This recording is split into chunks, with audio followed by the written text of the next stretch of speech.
25 जून 1975 को भारत में आपातकाल की घोषणा हुई थी। आपातकाल की 50वीं बरसी पर भारतीय जनता पार्टी द्वारा कई तरह के आयोजन किए जा रहे हैं। कार्यक्रम में शामिल होने आई केंद्रीय मंत्री सावित्री ठाकुर और मध्य प्रदेश शासन की कैबिनेट मंत्री कैलाश विजयवर्गीय ने आपातकाल को स्वतंत्र भारत के इतिहास का सबसे काला अध्याय बताया। उन्होंने कहा कि आपातकाल लोकतंत्र के लिए गहरा आघात था। देश की जनता ने आपातकाल के दुष्परिणामों को झेला है। उन्होंने कहा कि यह घटना हमेशा याद दिलाती है कि किस तरह से हमारे लोकतंत्र की हत्या की गई थी। मध्य प्रदेश शासन के कैबिनेट मंत्री कैलाश विजयवर्गीय ने कहा कि जो व्यक्ति संविधान की कॉपी जेब में लेकर घूम रहे हैं, उन्हें प्रजातंत्र के 75 साल का इतिहास पढ़ना चाहिए। उन्हें जानना चाहिए कि उनके पूर्वजों ने कब कब संविधान की हत्या की थी। पहली बार तब इस देश में संविधान की हत्या हुई जब जवाहरलाल नेहरू ने धारा 370 लगाई। उस वक्त श्यामा प्रसाद मुखर्जी ने उनका विरोध किया था। बाहर से पत्र लिखकर बाबा साहेब अंबेडकर ने उनका विरोध किया था। सरदार वल्लभ भाई पटेल ने भी उनका विरोध किया था।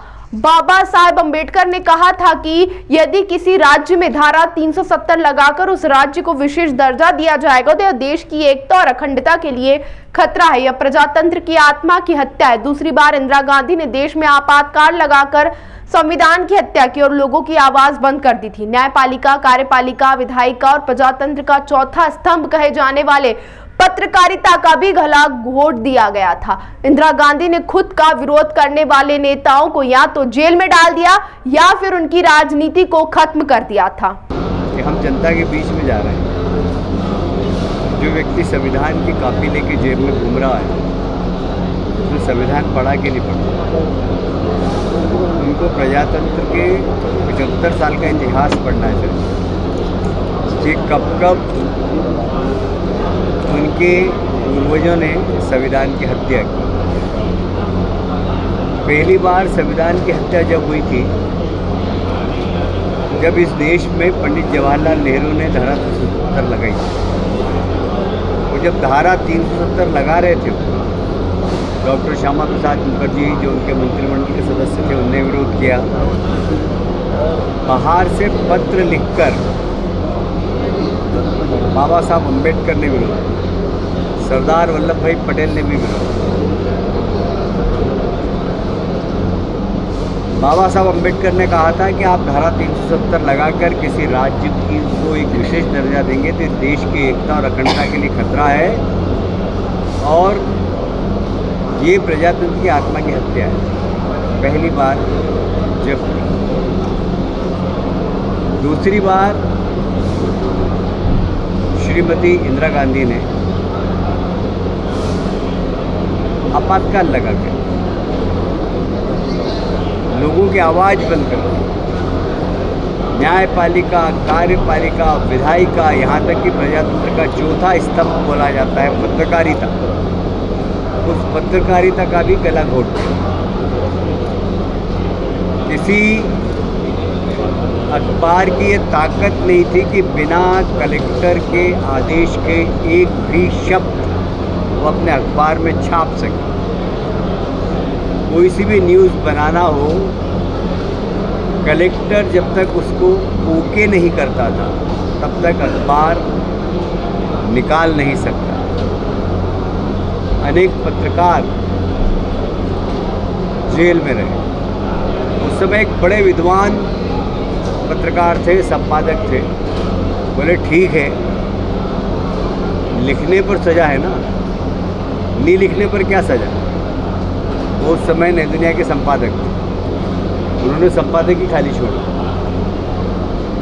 भाई मेरा अखबार में संपादकी नहीं लिखूं और विरोध स्वरूप पूरा संपादकी खाली छोड़ दिया। उससे सारी दुनिया नहीं, सारी दुनिया के अंदर एक मैसेज गया कि क्या हालत है पत्रकारिता की। तो लाखों लोगों को जेल में डालना, विपक्षियों को जेल में डालना, अपनी पार्टी में अपना विरोध करने वाले लोग, मोरारजी देसाई जैसे वरिष्ठ कांग्रेस के नेताओं को जेल में डालना। सिर्फ इंदिरा जी ने मेरा जो विरोध करेगा वो या तो जेल जाएगा या उसकी राजनीति खत्म हो जाएगी। दो ही काम किया। अरे हिटलर तानाशाह था, हिटलर ने भी नसबंदी की थी। उसने, मैं इतिहास में पढ़ रहा था, उसने कोई 30-40 लाख लोगों की नसबंदी की। संजय गांधी ने 1 करोड़ से ज़्यादा लोगों की नसबंदी की। और नसबंदी अगर उनकी करे जो कि वास्तव में नसबंदी के योग्य हो, वो आने लोगों की नसबंदी कर दी और 70 साल के लोगों की नसबंदी कर दी। उनको आंकड़े दिखाना था। इस प्रकार डर और आतंक के साए में 2 साल इस देश की जनता ने झेले। हमारी नई पीढ़ी सब भूल गई।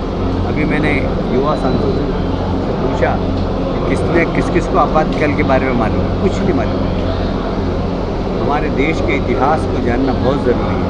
ये देश का सबसे खूबसूरत प्रजातंत्र है, दुनिया का सबसे खूबसूरत प्रजातंत्र है।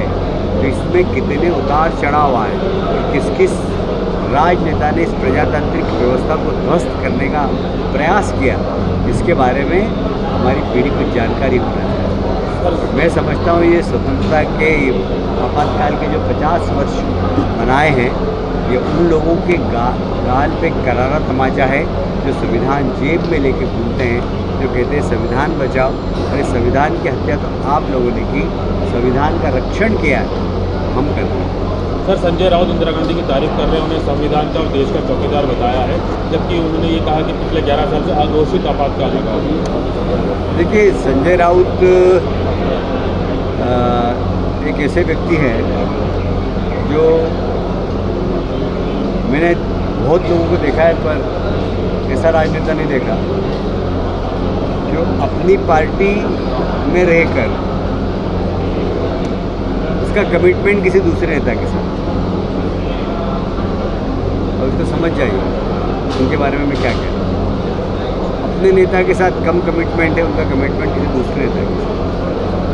अब वो कुछ भी बोले, सबसे पहले एक राजनीतिक चरित्र होता है, वो बनाना चाहिए, उसके बाद उनकी बात का असर। पिछले साल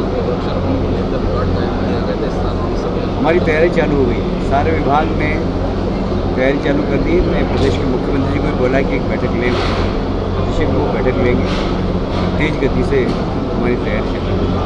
शशि थरूर जो है कांग्रेस पार्टी में समाजवाद की स्थिति है, कांग्रेस के राष्ट्रीय अध्यक्ष का भी खिलाफ बयान सामने है कि बीजेपी से करीबी बढ़ रही है। शशि थरूर का जो इश्यू चल रहा है कांग्रेस।